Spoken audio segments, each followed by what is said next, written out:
It's a message common to religion, mythology, and psychology alike. The wisdom of the Hebrew Bible speaks of life in terms of seasons.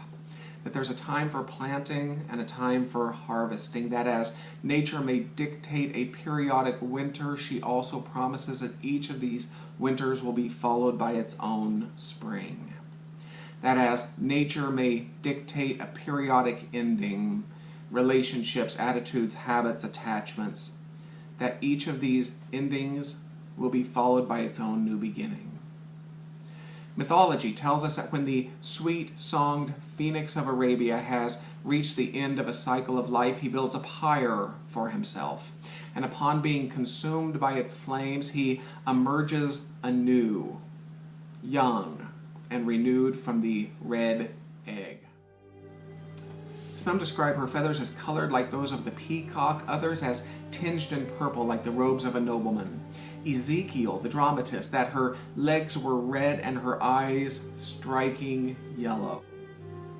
Now the phoenix is not the bird of Arabia alone. He's been said to fly through the northern lights over the plains of Lapland, to hop among the yellow flowers in the summers of Greenland, to float down the sacred waters of the Ganges on a lotus leaf.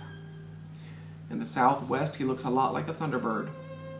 In England, like Arthur's dragons, I might offer that at this outset of 2015, the phoenix looks a lot like you. For while the form necessarily changes, the essence of all archetypes remains constant and universal. In other words, what appears to be decay, even death, is but a moment, even a necessary bit player in the grand drama of our unfoldment. And the new year symbolizes nature's promise that we will reappear at the end of our own winters, that we will arise from the ashes of our own histories to become even more than we have ever been. Happy New Year.